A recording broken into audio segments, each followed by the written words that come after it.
A pilgrimage usually evokes images of the faithful crowding each other out for a better view of the religious icon or monument they have come to see.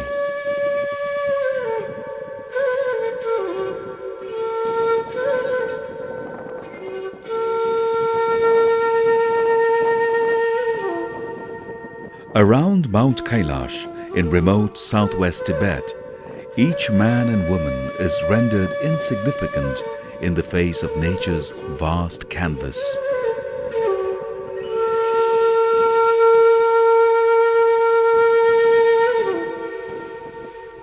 This is a pilgrimage in the true sense of the word.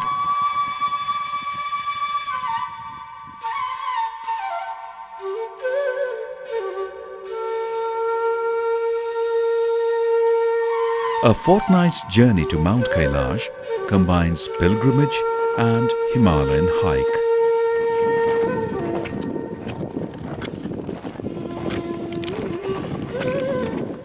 Yet it remains an experience transcending both. The overland journey up through the greenery of Nepal and into the high, dry plateau of Tibet to arrive at the astonishing sight of a lonely mountain above an immense lake will certainly feel like a pilgrimage.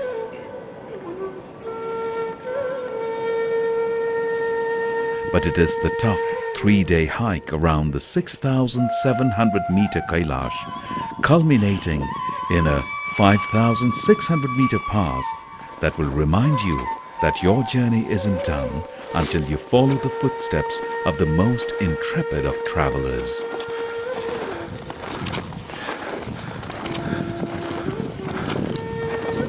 Kailash is holy to Hindus, Buddhists, Jains and adherents of the Bon faith.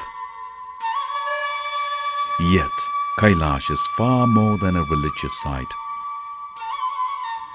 The region around it is the source of some of the most important rivers in Asia. It is a place on earth like no other. No wonder that it has been seen as a gateway to paradise for millennia.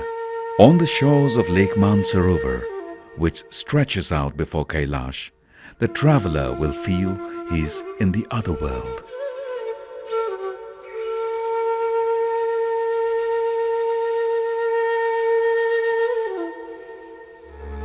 The journey to Kailash is a long one from wherever you begin. Most start in Kathmandu, the capital of Nepal.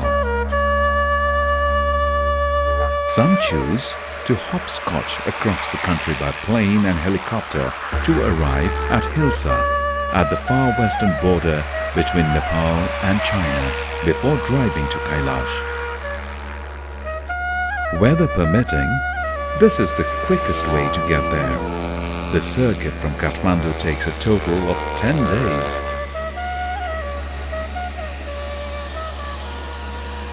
Kathmandu is at an altitude of 1,300 meters and Lake Mansarovar lies at 4,600 meters. A more practical and economical option is the overland route up north from Kathmandu, heading west through the length of Tibet. This trip prepares the traveler better for the rigors ahead. It is also, literally and figuratively, a means of travel far closer to the ground.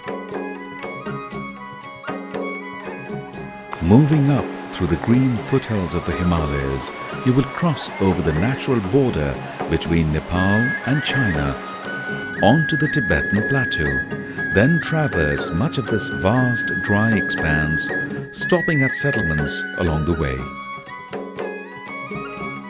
By the time you reach Kailash, you will understand what it means not just to yourself, but to the people and the land around you.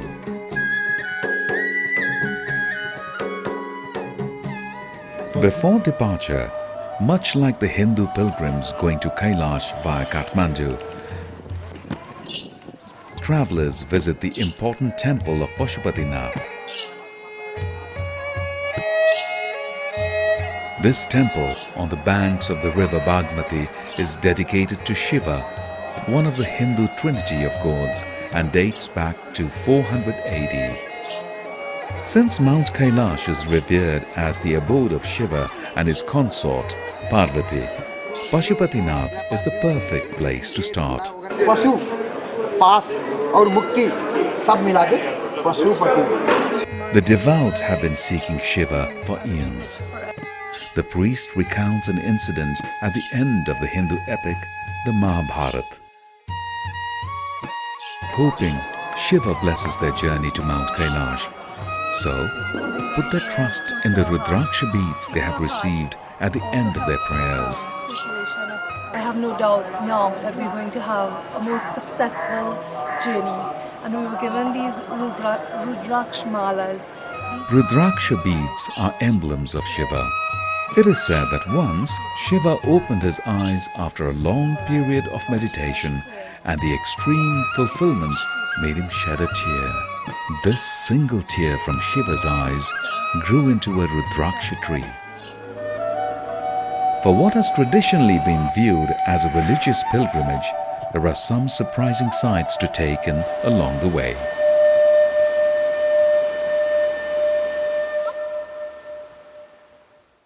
It is at the border that the real overland trip begins.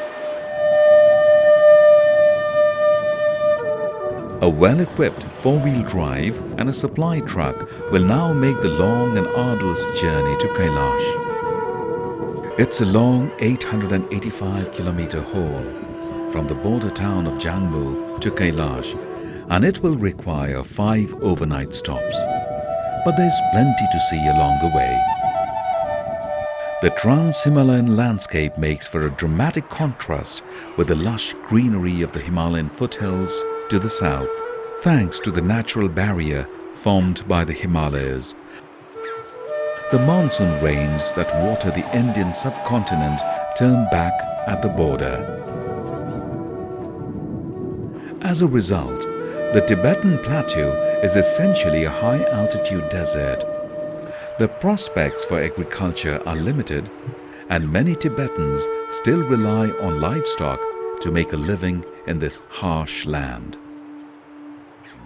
Though traveling by car means a much more gradual ascent than by air, it is essential to take it slowly.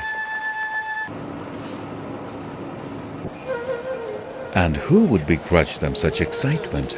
Mansarovar has to be seen to be believed. So we just saw Mansarovar Lake. We are about 15 minutes away from reaching, but we are still able to see, and I wish you could see what we can see right now. All you see is blue, the prettiest blue ever. So pretty. So eagerly awaiting these 15 minutes to go so that we can finally reach to Mansarovar. The Tibetan plateau receives hardly any rain and less than 10 inches of snowfall a year.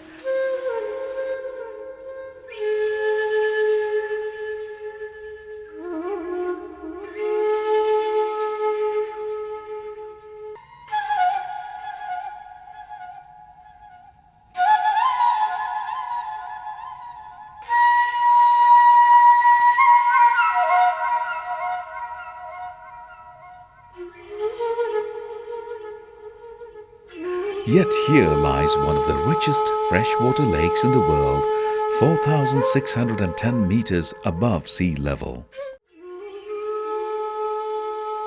This incredibly beautiful lake, fed by the glaciers of the surrounding mountains, is 88 kilometers round and up to 70 meters deep.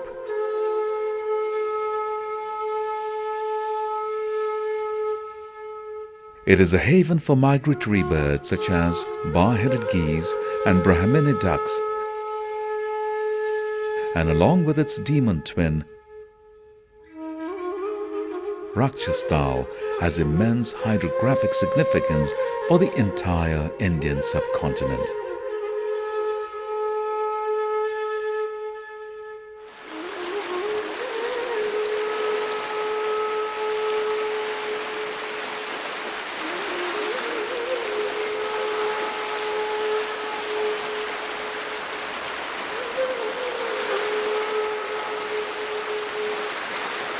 The area around Kailash is a source to four of the longest rivers in Asia: the Indus, the Satluj, the Karnali, which is a major tributary to the Ganges, and the Brahmaputra.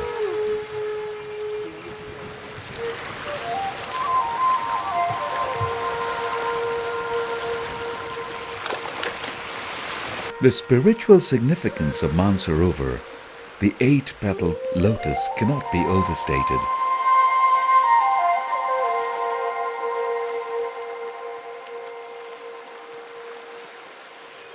For Buddhists, it is where Buddha sits, teaching the doctrine to the serpents that inhabit the lake. For Hindus, it is the very soul mana of Brahma, the creator of the universe. To take a ritual bath in its icy waters is to wash away the sins of a lifetime. Mansarovar, and it was cold, but refreshing. I'm so blessed to be able to do this. Equally impressive is Rakshastal across a ridge to the west. It holds far less significance to pilgrims, and they usually head straight onto Kailash. But for shamans and tantrics, the Demon Lake, described as Black Lake of Poison in the shape of a hide conch made of human skin, it is a place of power. Whatever your beliefs, it is well worth making the trip to Rakshastal. Also worth seeing is the massif of Gurlamandatta to the south of these gigantic lakes at 7,700 meters, one of the highest mountains in the region.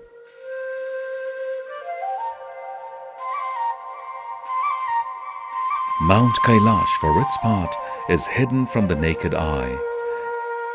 Just as in the story told by the priest in Kathmandu, Shiva hid from the Pandavas when they sought his blessing. It's a sight to soothe the souls of believers and non-believers alike.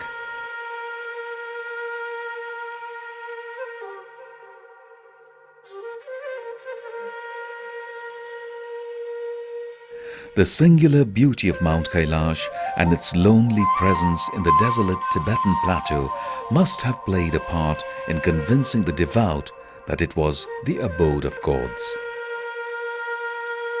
The Hindu god Shiva is said to live on top of Mount Kailash, which is seen as the temporal counterpart of the cosmic center of the universe. Mount Meru. For Buddhists, the mountain is at the center of the mandala where the divinity Demchong resides. And the founder of the Jain religion, Rishabhantha, is said to have achieved spiritual liberation from the mountain. Its status as a haven on earth means the 6,714-meter mountain has never been climbed. This is in fact forbidden. Circumambulating Kailash, or doing the Kora, is a way of showing respect to the mountain and is the heart of a pilgrimage to the region. People have been coming here for thousands of years, and despite a period from the 1950s to the 1970s, during which the Chinese government stopped pilgrims from visiting, today thousands of pilgrims from across the region come to Kailash.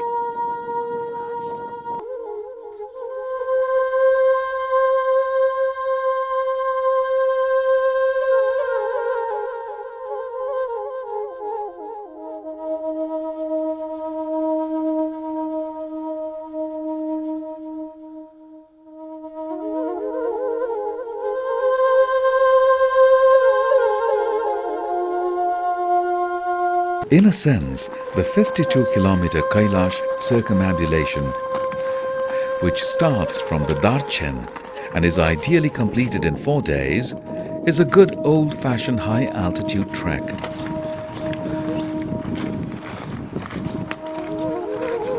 For the Tibetan pilgrims who complete it in 36 hours, it is more of a romp, but such haste is not recommended for those unaccustomed to the altitude. The walk is mostly level, but at these altitudes, even minor inclines can be exhausting. It's best to take it slowly. With adequate mental and physical preparation, you will simply luxuriate in the natural beauty of the place.